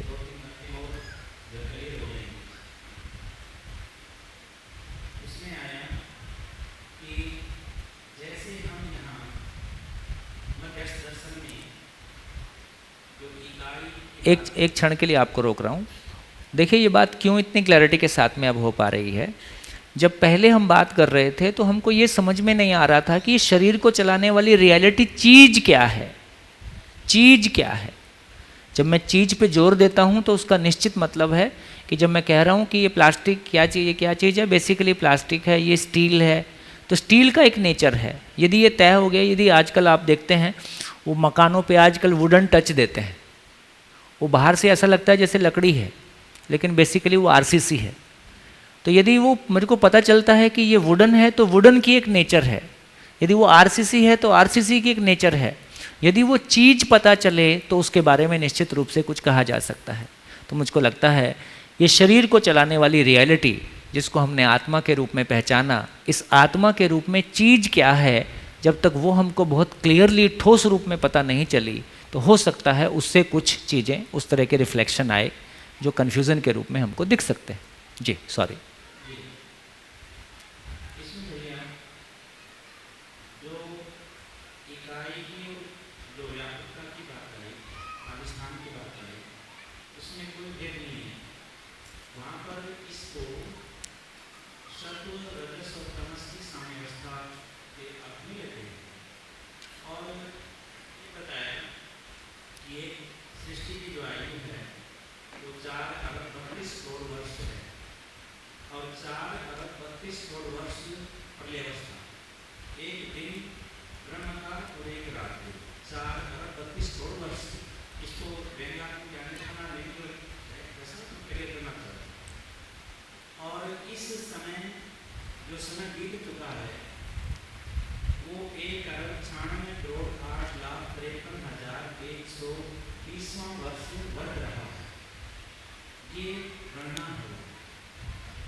जी जी, बस मेरा एक निवेदन इसमें मैं यही कर सकता हूँ कि देखिए, हमारा मतलब ये तो आपकी बहुत एक अच्छी स्थिति है कि जो कुछ भी आपका पढ़ा हुआ है आप उसकी समीक्षा कर पा रहे हैं, लेकिन शुरुआती दौर में जब हम इस दौर से गुजरे हैं तो बहुत सारी चीज़ों ने हमको पीड़ा दी है, क्योंकि हमको बहुत सारी चीज़ों की समीक्षा करते नहीं बन रहा था। ठीक है, तो एक तरीका ये हो सकता है, जैसे वो मैंने उनमें देखा सामदाम रिनपोचे जी जो तिब्बत के प्राइम मिनिस्टर थे, कभी उन्होंने शिविर किया, वो पूरा शिविर किया, पूरे शिविर में एक शब्द नहीं बोले। जब उनको फीडबैक सेशन के लिए कहा गया तो उन्होंने कहा कि देखो, और उस बीच में एक अमेरिकन डेलीगेशन उनसे मिलने आया तो केवल लंच टाइम में मिल लिए, प्रधानमंत्री होते हुए किराए की गाड़ी लेके आए, तो एक अद्भुत मतलब एक संयोग था कि उन व्यक्ति के साथ में हमको शिविर करने का मौका मिला। तो उन्होंने कहा कि देखो, हमारी ज्ञान परंपरा का कुछ एक अनुशासन है। जब हम किसी दर्शन को सुनते हैं तो उसका नियम है कि अथा से इति तक पहले सुना जाए और फिर उस पर मनन किया जाए, फिर प्रश्न पूछने के लिए बैठा जाए। आजकल की शिक्षा ने एक नया दौर पैदा किया कि बिना समझे क्वेश्चन पूछना, ऐसा उन्होंने टिप्पणी किया। तो वाकई में हमारी ज्ञान परंपराओं ने किस तरह के आदर्शों को, मतलब यदि उस तरह की चीज़ों में जाओगे तो बहुत एक सम्मानजनक बात भी नज़र आती है। तो मुझको लगता है कि एक तरीका, आप तो काफ़ी तेज़ी से चीज़ों को देख पा रहे हैं, पर मुझको लगता है कि एक बार पूरा कैनवस सामने आ जाए, हो सकता है किन्हीं चीज़ों के प्रति कन्फ्यूज़न बना रह जाए, तो उसको लिख के रख लें और जैसे जैसे हम चलते जाएंगे तो हो सकता है वो साफ़ होगा, है ना। अभी थोड़ी सी साफ बातचीत मैंने शुरू में जब इस बात को रखने की कोशिश की थी तब भी मैंने कहा था कि कन्फ्यूज़न कहाँ कहाँ पे है। तो मैंने क्लियरली कहने की कोशिश की थी कि शरीर को चलाने वाली वास्तविकता, सभी धर्मों में समान रूप से ये माना गया कि मानव केवल शरीर नहीं है, शरीर को चलाने वाली कोई वास्तविकता है, लेकिन इस वास्तविकता के बारे में बहुत क्लियरली वस्तु के रूप में, चीज़ के रूप में हम क्लियरली पहचान पाए कि ये है क्या और कहाँ से आ गया। इस बारे में निश्चितता ना होने के कारण फिर बहुत सारी चीज़ें बनती हैं। यदि ये आयु वर्षों का हिसाब किताब देखते हैं तो बहुत अद्भुत है, और जैन में तो और अद्भुत है ना। जैन समाज का, जैन दर्शन का जो ये गुणा भाग है, आंकड़ों वाला संसार है, ये बहुत गजब का है ना। तो वो गजब का संसार उन्होंने कैसे निकाला, उसकी क्या ऑथेंटिसिटी है, तो मुझको तो, मैं तो उस पर कुछ कहने का अधिकारी नहीं हूँ। कई बार ऐसा लगता है कि शायद यदि हमको वास्तविकता समझ में आती है तो आज हमारा वर्तमान ठीक हो जाए और हमारा भविष्य ठीक हो जाए, इसकी आवश्यकता हमारी ज़्यादा लगती है। किसी स्थिति पे पहुंच के हम उस सच्चाई को भी वेरीफाई कर सकते हैं कि उसमें कितना मीनिंग है कि नहीं। तो मेरे को ये दो चीज़ें बहुत साफ़ सुथरी समझ में आई कि पूर्णता ही निरंतरता है, निरंतरता ही पूर्णता है, पूर्णता का प्रलय नहीं होता, पूर्णता की निरंतरता होती है। जीवन एक बार पूर्ण हो गया, जीवन एक बार गठनशील से गठन पूर्णता हो गई तो सृष्टि की कोई ताकत नहीं है उसको गठनशील बना सके, संभव ही नहीं है। एक बार गठनशील से गठन पूर्ण हो गया और गठन पूर्ण से क्रिया पूर्ण हो गया तो अस्तित्व में कोई ताकत नहीं है कि उसको वापस गठनशील बना, उसको भ्रमित कर सके, ये ताकत ही नहीं है। यदि हमको अभी भी हमको पहचान लिया यार पानी पीने से ही प्यास बुझती है, तो कोई हमको भ्रमित कर पाया कि नहीं यार आज हमारे यहाँ दूध पीने से भी बुझती है? ऐसा नहीं कर पाया। 2 + 2 4 आ गया तो 4 ही होता है, इसमें हम कोई रोज़ बदल देते हैं, ऐसा भी नहीं है। तो इसका मतलब है कि जिन चीज़ों, एक बार हमने पहचान लिया कि मकान रहने की जगह है, इसमें हमने कोई चेंज नहीं किया। हमने पहचान लिया कि कपड़े पहनने की चीज़ है, इसमें हमने कोई चेंज नहीं किया। तो सही की परंपरा होती है, सही की परंपरा होती है, और जो सही अभी तक समझ में नहीं आया उसके लिए शोध अनुसंधान जारी रहता है। सही की परंपरा होती है, निरंतरता ही पूर्णता है, पूर्णता ही परंपरा है, ऐसा समझ में आया। तो कोई प्रलय नहीं है, सब शाश्वत है, ये धरती हमेशा रहेगी, आदमी इस पे उपद्रव नहीं करे। तो अब ये प्रकृति में समझ में आ गया कि हर इकाई पूर्णता में, और देखो ये कैसे समझ में आ रहा है, हर इकाई मूल ऊर्जा में ऊर्जित है। अब मूल ऊर्जा में ऐसा कौन सा नियम है कि वो रिवर्सल मार देगा? यदि हर इकाई पूर्णता में गर्भित है तो उत्तरोत्तर पूर्णता की ओर जाएगी कि उत्तरोत्तर नीचे की ओर जाएगी? पूर्णता की ओर जाएगी। जो भी उसमें चेंजेस आएंगे वो पूर्णता के अर्थ में आएंगे। बढ़िया, कितनी ये मान्यता बहुत गहरी है। एक दिन सब खत्म हो जाएगा, ये धरती खत्म होगी। कितने लोगों ने सुना है ये सब? एक दिन सब खत्म होगा। खूब गहरी मान्यता है ये, है? हाँ, और ये 80 के बाद अब ये बस 90 अब 2012 में जाने वाली है। अब ये उल्का पिंड आया गिरा गिरा गिरा और ये बच के निकल गया। ऐसी हर हफ्ते एक न्यूज़ सुनने को मिलेगी आपको। तो मुझको लगता है कि संसार में एक वर्ग वो है जो डर पैदा करके मार्केट क्रिएट करता है। डर पैदा करना, एक मार्केट क्रिएट करना है, लोगों के मानस पे एक कब्जा बनाए रखना है। आदमी ये स्वतंत्र हो गया, मुक्त हो गया तो ये किसी बाजार का हिस्सा नहीं बनेगा, ये किसी भ्रमित राजनीति का हिस्सा नहीं बनेगा, ये किसी भ्रमित धर्म का हिस्सा नहीं बनेगा, ये किसी दुकान का हिस्सा नहीं बनेगा। इसको दुकान का हिस्सा बनाए रखो, उसके लिए तमाम तरह के प्रबंध किए जाते हैं।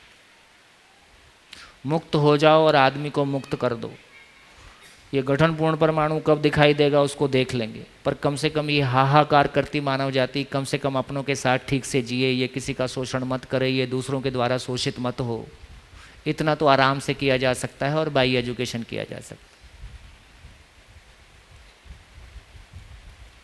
हाँ जी सर, ये समझने के लिए तो सवाल किया ही जा सकता है। हाँ हाँ हाँ, नहीं आप करो, कोई दिक्कत। गठनशील परमाणु जो परिवर्तनशील बताया आपने है, गठनशील, हाँ परिवर्तनशील। और आपने कहा कि शरीर में अद्भुत क्षमता है कि मुर्गी को कैल्शियम का परमाणु नहीं खिलाया तो भी उसने अंदर बना लिया। हाँ, पर इसका ये मतलब नहीं आप उसका कैल्शियम बंद ही कर दो। नहीं और आपने ये भी कहा कि आदिवासी इलाकों में आपने बस्तर में देखा कि उनको सारा पौष्टिकता भोजन में नहीं मिल रही, फिर भी ओवरऑल ठीक चल रहा है मामला। हाँ, तो ये परिवर्तनशीलता प्राण अवस्था में भी है क्या? जैसे वहाँ परमाणु जो चाहिए, जो मिनरल चाहिए पौधे को, वनस्पति को, वो ना मिले तो भी किसी हद तक वो पूर्ति करता ही होगा। किसी हद के बाद वो भी, उसकी भी कोई सीमा होगी ही। अब पानी ना दो और वो कहीं से पूरा कर ही लेगा, ऐसा भी नहीं बोल सकते। मतलब किसी हद तक कुछ मैकेनिज्म हो सकता है उसको। हाँ, पर ये चीज़ तो जबरदस्त बताइए आपने, शरीर के अंदर ही कैल्शियम नहीं था, बना लिया उसने। ये तो है कि शरीर के बायोलॉजिकल, शरीर का जो अपना बायोलॉजिकल फिनोमेना है उसकी तो ये अद्भुत स्थिति है ही है। एक सवाल और सर, होम्योपैथी में ये कहते हैं कि डॉक्टर हनीमैन जी ने आविष्कार किया कि बीमारी पहले शरीर में नहीं आती, सूक्ष्म शरीर में आती है, वही मन में आती है, उसको साइकोसोमैटिक। हाँ, तो वो सूक्ष्म शरीर अपना वाला ही है क्या? यही सोच विचार में गड़बड़ है। ज़्यादा जो भी कुछ प्रॉब्लम है वो हमारी सोच विचार में गड़बड़, और यदि भौतिकता में गड़बड़ हुई है वो भी सोच विचार में गड़बड़ से हुआ है।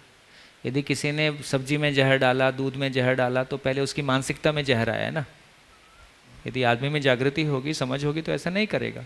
तो चाहे हवा में जहर आया तो भी विचार से आया, यदि जमीन में आया तो भी विचार से आया। विचार के बिना मानव कुछ कर नहीं सकता है। तो विचार मानव का मूल रूप विचार है, उसका मूल स्वरूप ठीक हो जाए, एक स्वस्थ विचार हो जाए, व्यवस्था का विचार हो जाए, बाकी भौतिक चीज़ें भी ठीक हो जाएंगी। तो होम्योपैथी के विज्ञान को अपना दर्शन प्रमाणित करता है क्या? रुक जाओ अभी। हाँ जी, हाँ जी, माइक लिख के रख लो कुछ कुछ क्वेश्चन। आप भी तो कुछ काम करोगे।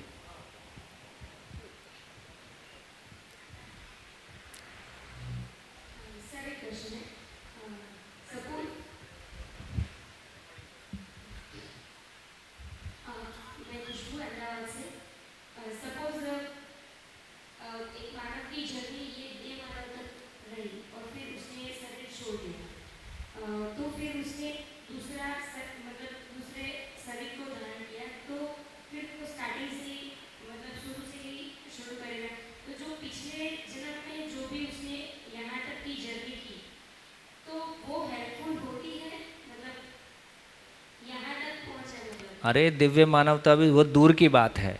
अभी रूटीन लाइफ में देख लो, अपनी ही ज़िंदगी में एक ही परिवार में दो बच्चे मिलेंगे, एक का ध्यान पूरी तरह से पैसे के अलावा कुछ समझ में नहीं आता और दूसरे को पैसा बिल्कुल समझ में नहीं आता। ये अपने ही परिवारों में देखने मिल रहा है कि नहीं, है ना? इसका मतलब है कि वो तो बहुत आगे की बात है। जीवन में जो भी चीज़ों को उसने श्रेष्ठ बोल के स्वीकारा है उसका प्रभाव उसके अगले शरीर यात्रा के रूप में बना, जीवन में उसका प्रभाव बना ही रहता है, वो स्वीकार्यता बनी रहती है, वही उसकी प्रवृत्ति को जन्म दे, वही उसको आगे चलाता है। इसको जानना है तो वो क्या करेगा? मतलब किसको जानना है? पिछले मतलब कब तक मेरी जर्नी थी, मतलब क्या करोगे इसको जान के? आज जो तुम हो पीछे के सबका समरी आज है, अब आगे चलो। हाँ, पीछे तुम किस किस को दुख देके आई हो उसको क्या जानना है?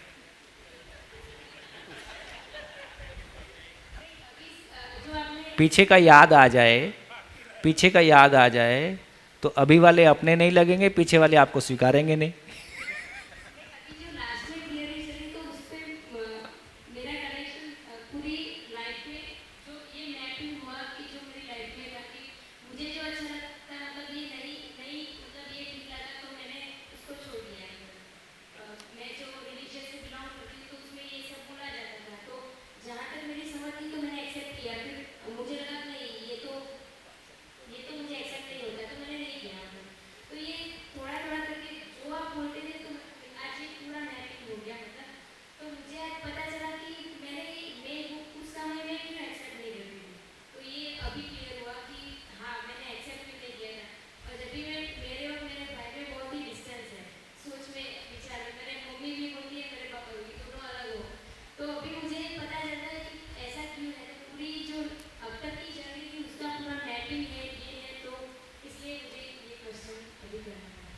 बढ़िया बढ़िया, आगे चलो।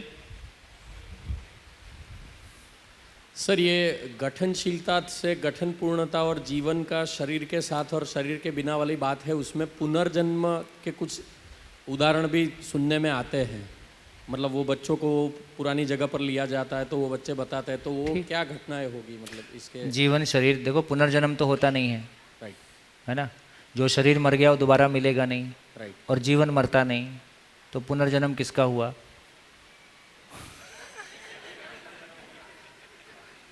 अरे तो पुनर्जन्म नहीं होता है। जो शरीर मर गया वो दोबारा जिंदा होगा नहीं, और जीवन मरा ही नहीं था, तो पुनर्जन्म किसका हुआ? तो इसका इतना ही मतलब हुआ कि जीवन बार बार शरीर को चलाता है, और शरीर पर्याप्त मात्रा में उपलब्ध है, मौज है अपनी, घर का काम है।